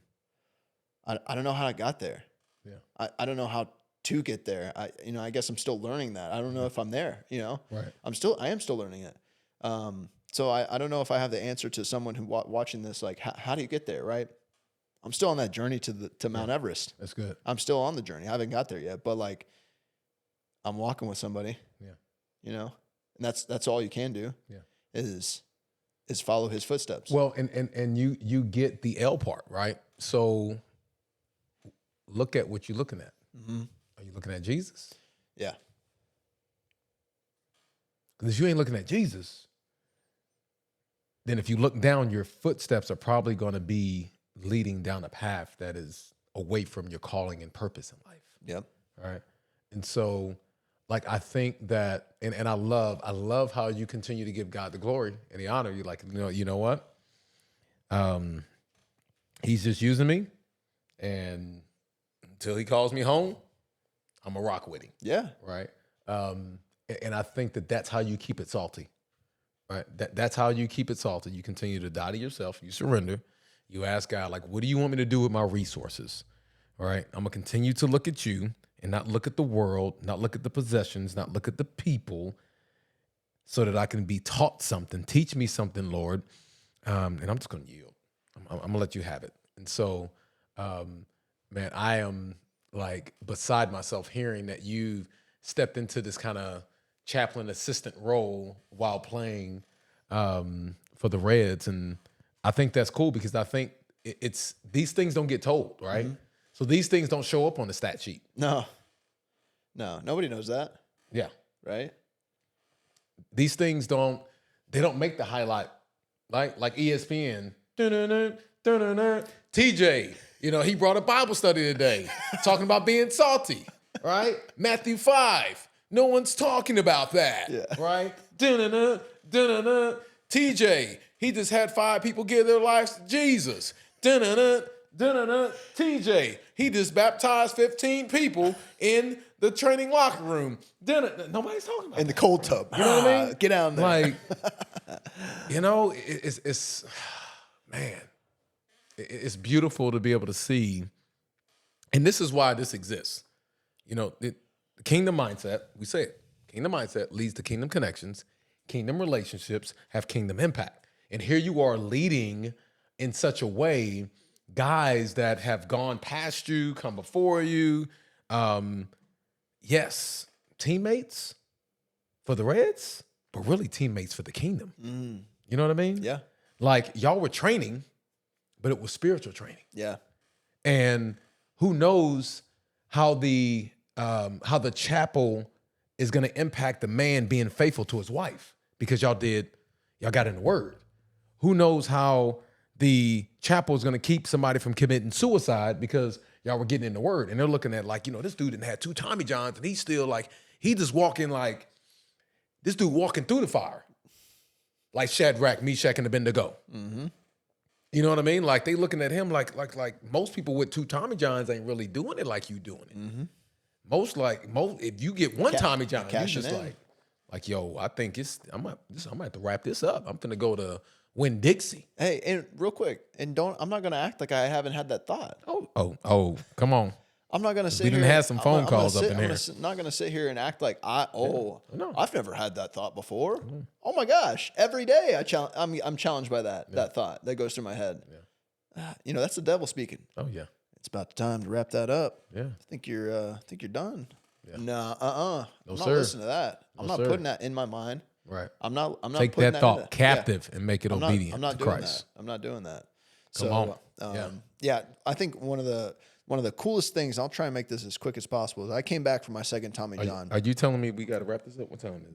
No, I'm just this story could be a 30-minute story. Gotcha. I thought he was trying to tell us, man, it's time for y'all get out. No, from when I came back from my first Tommy John, 2018, I was supposed to go to Double A. Who said I was supposed to go to Double A? Me, right? I was supposed to go to Double A. I had earned going to Double A. Again, I'm speaking with an ego. Was that the year that you made? What year did you make? I mean, like you All-Star team? Yeah. That was in 2019. Okay, that was the That was next the year. next Okay, year. okay, got it. But in 2018, when I came back from Tommy John, I was supposed to go to Double A. The Reds sent me to High A, the one level lower, Mm-hmm. and told me, yeah, hey, you'll be there for probably like a month, and then you'll go up to Double A. All right, cool. I never got moved up that year. I never went to Double A that year, and I was so salty about it for a little bit, till I realized that Salty. I was very bitter about it, right? Until I realized, like, no, these are the people I'm supposed to be spending time with, and like doing this kingdom connection thing, right? With, and so that was the first time I ever was like, hey guys, I want to lead a Bible study. Anybody want to come to my Bible study? It's at this hotel room. And so, first time you get like 2 or 3, and then you get 4, and then you get 7, right? And it's like those guys that we were doing the Bible study with, and High A, that was my team that I went with to Double A, right? And continued to do the Bible study with. And then fast forward, those are my teammates today. So you're not finna just rush. Like, dude, put the car in park. Yeah. Hold up. So people like Taylor Trammell, TJ Friedel, Tyler Stevenson, like those were my Bible study dudes that were in High A with me, right? That is I wild. was not supposed to be there, but I spent the whole year there with them in Christ, doing Bible study with them. Okay. And right. graduate all the levels, and now we're all in the big leagues. Okay, here we go. Yeah. Swallow that one. Come back to that. Come back to that, because I'm finna throw this at you. If you're watching this, don't waste the wait. There's 2 different weights. WAIT and then WEIGHT. Yeah. One puts pressure on the body. The other puts pressure on the mind. Don't waste the wait. Neither of them. Yeah. Why? Because in the waiting season, if you pull the seed too soon, it can never develop into a tree that produces fruit. And if it never produces fruit, it never has the ability to multiply and create more trees. Don't waste the wait. The other wait, if you choose not to press in to the opposition of why God has you in a particular place, in a particular season, you will likely have a miscarriage. Why? Because you don't have the strength to give birth to what he has put inside of you in this season that he has called you to. Don't waste the wait. Amen. Oh, I thank you for blessing me with it. I did not know that. Wow. Shout out to name these dudes again. Like, Yeah. man, we love y'all, man. Yeah, Like, dude, cause y'all, those are my guys, the guys I trust. You know what I mean? y'all rocked with God's word and godly community. So you had a kingdom mindset that said, you know what, I'm going to step into this thing that led to some kingdom connections with these players through the system that led to kingdom relationships. And now y'all are having a kingdom impact on a team. But think about this, TJ. And a community. I was about to get there. So I was looking at the statistic, and it said that each individual in our lifespan, let's just say the average lifespan, I was looking this up probably a couple months ago. I was like, man, how many people do we actually impact? And I can't remember the number, but it was wild. It was like at a minimum, you're going to impact 8,000 people. If you're kind of not a social butterfly, but if you're kind of like that person that has influence, it was like 80,000, something like that. Oh my God. What? From the time that you are like, from the time you're born to like when you start really like school, having an impact on people. People remember what you say. People. So I'm gonna tell you, like I remember what my 12th grade teacher said. Wow. And that was in '99. I remember what she said. I also remember what my 6th grade teacher said. That was years ago. So imagine how many, at your level, how many people you're gonna impact. You sowed a seed into these dudes. So just imagine the generational impact that that's gonna have on the world.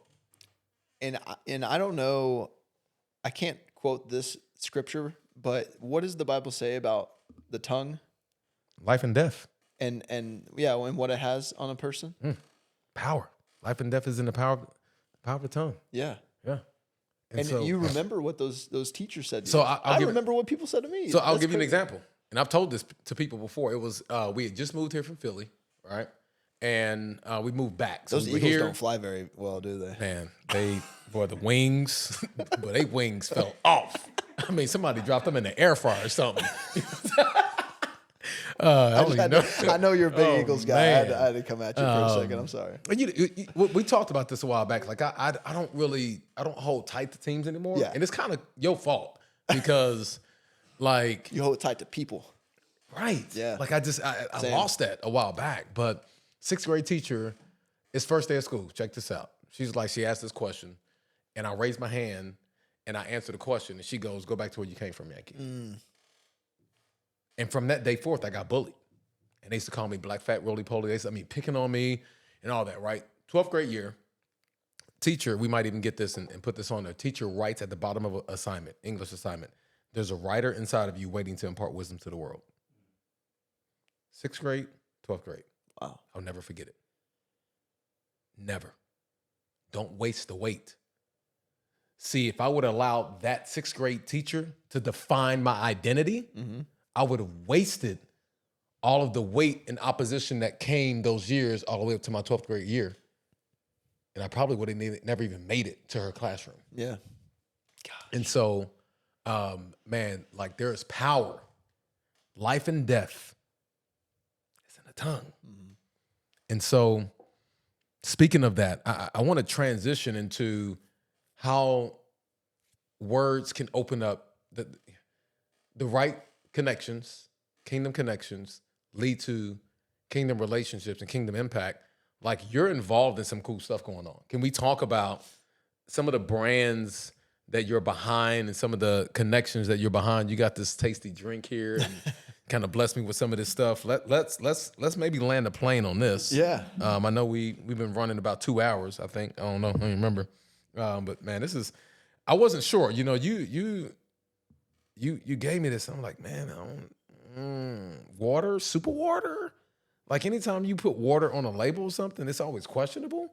But I was shocked. And you tried it. I did, and I'm like, man, this is good. I'm actually gonna take one for the house, for the road. Got it. But yeah, this is good. Talk to me about like how did this come about? Yeah, so I was introduced to this through there's a physical therapist up in Portland that I go to. My Okay. wife's from Portland. We made a really fast connection, and then find out that he's a Christian. So Okay. that is why I feel like we just right off the bat kind of trusted each other. Let's put a we're gonna plug it again. Y'all gonna get tired of it. So he met his wife, who he was interested in. They had a common place, TCU. He leaves, goes to Weatherford. They later connect. She's from Portland. You go to Portland because that's where she's from. Turns into a kingdom connection. Yeah. Right. That now leads to this opportunity. So this physical therapist is a on their board, and he was like, hey, this company is looking for some investors, and just like the owner, he's like, he has a really good story, and he wanted me or he wants your address so he could just send you some samples. So I was like, all right, cool, sure, I'll try it. Being an MLB, I need something that's NSF certified. So that was my first question. Is it NSF certified? He's like, yep. Say it again. Like, and even not even being an MLB, like you can trust it. Yeah. If it's NSF certified, put it in your body. Yeah, like, it's expensive. It's been ran through. Like some companies have to pay hundreds of thousands of dollars to have their stuff tested in order to be NSF certified. Yeah. So NSF certification is like the top one. Yeah. It's top certification. That's why MLB, everyone that, or every supplement that is NSF certified is allowed with the sport. So he sent me the bottles. It's 25 milligrams of hemp extract. So it's CBD that's in this, and it's NSF certified, which means there's no THC in it at all. Right. Say that again for them so they know. There's no THC No. in it. Yeah. So it's really cool. So I'm like looking at it. I'm like, okay, cool. Like, I tried it. It has like, chamomile, has some CBD, has vitamins and minerals, no added sugar. And I'm like, has vitamin water in it, or not vitamin water, coconut water in it. Okay. I'm like, all right, cool. This is like, seems like a health drink. Right. So I get on the phone with the guy, and he's telling me his story. So he was a Richie Harrington. He was a quarterback at Oregon State, and he hurt his shoulder, and he got the team was giving him opioids after his surgery. He was, I think for him, he didn't like the opioids. It was like upsetting his stomach. So he was looking for some alternatives. Making him gassy and a little diarrhea. Yeah. So he was looking for some alternatives. So him being in Oregon State, he turned to CBD, right? To try some CBD, like oils and whatever they have up there. And saw like a lot of good benefits with the shoulder after surgery and him using some CBD products. So he was like, after college, he got into the drink business, and then kind of came up with this idea. Was like, can I create an opioid alternative for athletes, right? Because that's very prevalent in our game. We're pushing our bodies to the ultimate end, and we're really challenging what our systems can handle. And, a lot of people. So let's wrestle with that a little bit, because I know, man, I'm watching so many high school students, college students walk around just pumping Red Bulls and all the stuff, like the pre-workouts and I got to have a pre-workout just to go to class, or like, man, we got to start thinking about what we're putting in our body. Yeah. So I don't do pre-workout anymore. I just do beet juice. Yeah. Yeah. Do some research on that. Yeah. Beet juice. Hey, the pump is real. Yeah. Blood oxidizer. Like, that pump is unbelievable. Yeah. I just do coffee in the morning, and then beet juice, and that's like all I need. Yeah. And I think Red Bull. Yeah. Never mind. That's a whole nother story. We're not gonna go down that path. But I'm just saying, like, hey man, just think about what you put in your body. Yeah. That's all So I'm not ragging on nobody. Don't come after me. Okay. Yep. Red Bulls are great when you're driving long distances. Okay. Because every gas station has them. So I don't drive. Yeah.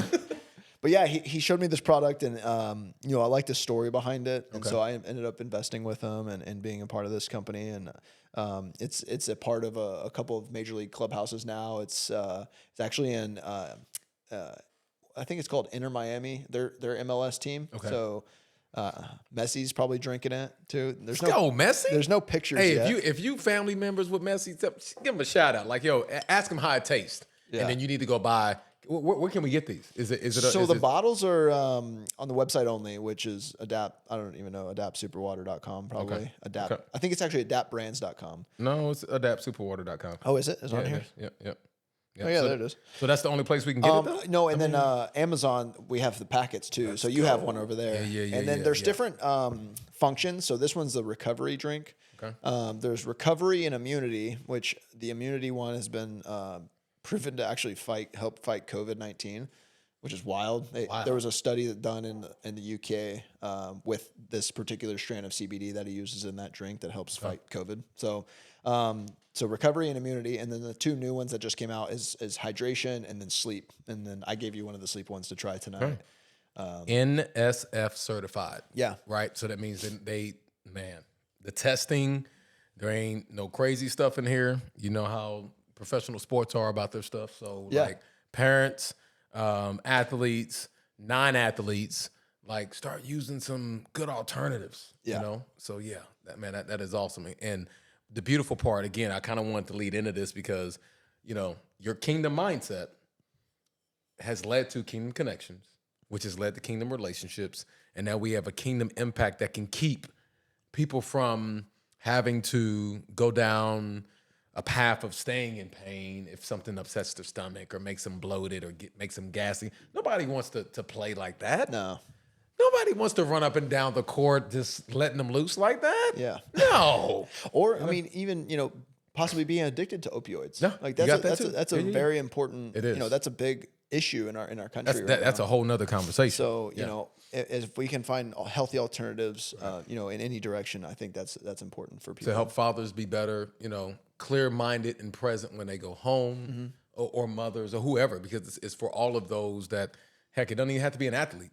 It could just be maybe surgery. Yeah. And now you need something. And so, look, we want the best. We want you to be clear of mind, right? We want you to have be a healthy body, a healthy vessel, so that you can have an impact for God's kingdom, advancing the gospel. So I just pray today. I don't know, man. I feel like this is a good landing place. Yeah. Kind of good landing place. I feel like we still could have went on forever. Give your boys a shout out. I don't know. Do they know you have their jerseys up in here? Yeah. Okay, so who you rocking over here before we close this? Yeah, so we have over here behind those are just two of my jerseys over here. I got one like. Yeah, the white I one. got that one right Yeah. there. So I need those. I was trying to go for all of the Reds jersey that we have. So I'm missing a gray one, which would be our away jersey. So I want to eventually get a gray one in here. Okay. Over here is Mr. Joey Votto, really great teammate of mine. On it actually says it has. That's a whole nother story for another time. But yeah, he wrote on there that was probably a strike. I faced him and threw a ball and then challenged him a little bit. And he was like, "Yeah, that was probably a strike." So that's funny. Yeah, and then. Who we got Yadier here? Molina, Adam Wainwright, two future Hall of Famers, one of the best. I grew up watching them. A lot of my Reds fans are like, "Oh, how could you have Cardinals on your wall?" It's like, man, these people are incredible. And they're people. Yeah, it's bigger than just like the team. I love the Reds. Don't get me wrong; they've been incredible to me. But like these two, this is one of the best batteries of all time in the game of baseball. So it's like you got to respect that. I love it so much. Yeah. Over Put some here we respect got on it. Clayton Kershaw. Okay. And Mookie Betts. All my jerseys are signed, by the way, by them. So Mookie Betts and Clayton Kershaw. I've talked to them very sparingly. Just was like, hey, y'all are great. Just can I have your autograph? Right. Yeah. So That's what's you up. gotta respect it, man. Yeah, So, absolutely. Over here, I've talked to these two quite a bit. Josh Hader, which he just signed a very large deal. Good for him. And then Christian Yelich. Christian Yelich wrote Stay Nasty, which I love. And then over here, we got Matt Carpenter. He went to TCU as well. And then Trevor Story. Trevor Story I faced in high school when I was a junior. He was a senior. And he still, to this day, has the furthest hit ball off me I've ever the home run I've given up to him. Man, so that's a story right I there. worked out with him for APEC for a little bit. Incredible dude, Christian man. So Love it. love Trevor Story. I look up to that man, and even though he's shorter than me. Wow, he did you like that. That is I got funny. you store. You know I gotta get Man, you like that sometimes. that is I love funny. you, brother. Man. Well, listen, I know you about to head off, man. I just man, I'm praying for God to continue to use you in a unique way. Well, yeah, because he's already been doing that, right? Like I believe that it's funny that you went to legacy. There's a legacy that you have been leaving throughout the system, and it's not just your performance, it's your presence.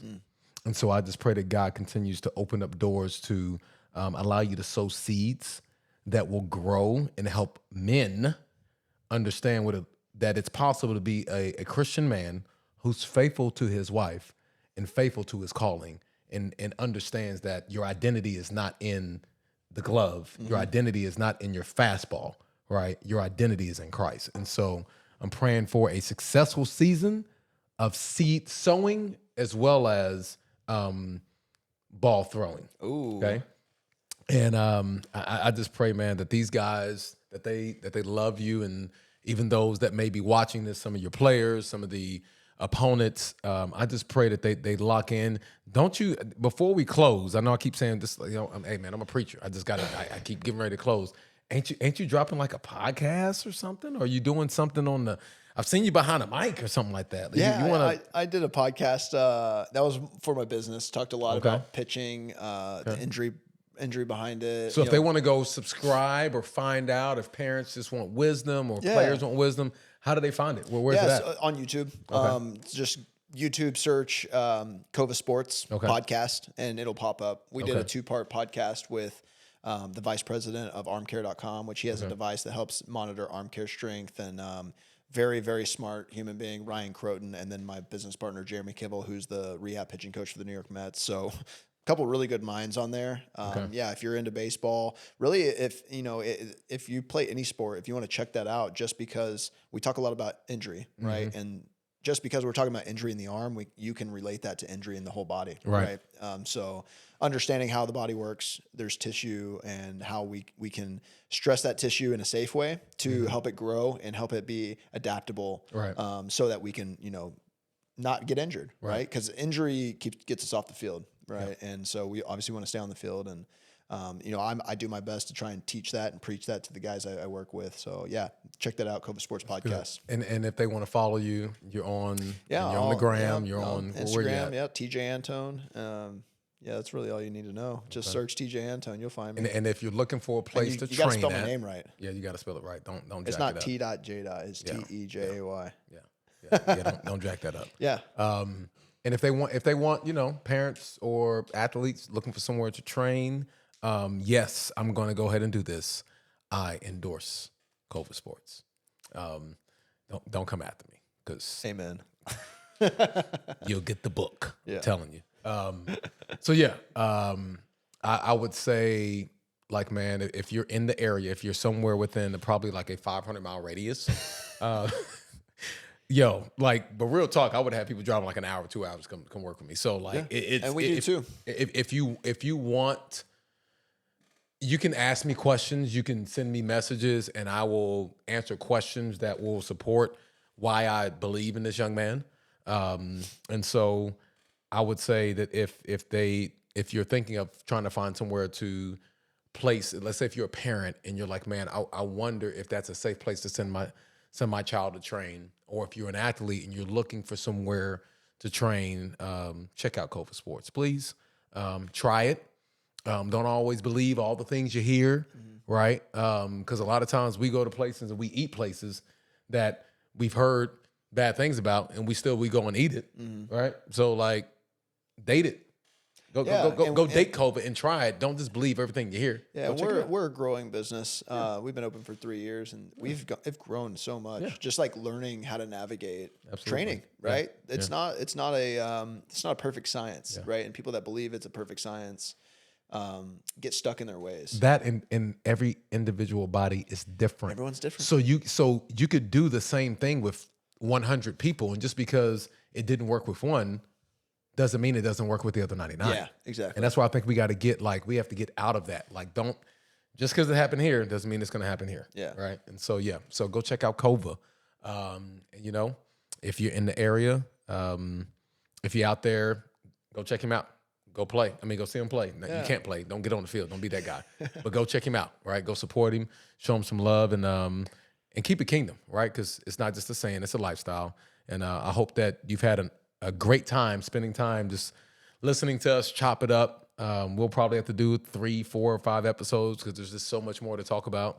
And we got to get Kels on here. We got to get her on here because I want her to share her side from a woman's perspective of how to help keep it kingdom, as a follower of Christ, as a wife. She went to TCU, so I think the women need to hear her perspective as well. Yeah. And so that's if she wants to. It's no pressure. But yes, so just remember, keeping the kingdom. It's not just a saying; it's a lifestyle. And in order to do that, you got to have a kingdom mindset that lead to kingdom connections, kingdom relationships, create kingdom impact. Hey, we thank you for blessing us with your time. We know this pod was about 4 hours long, but we just wanted to help y'all out, and we pray that this was a blessing to you. Until next time, we'll see you soon. Peace.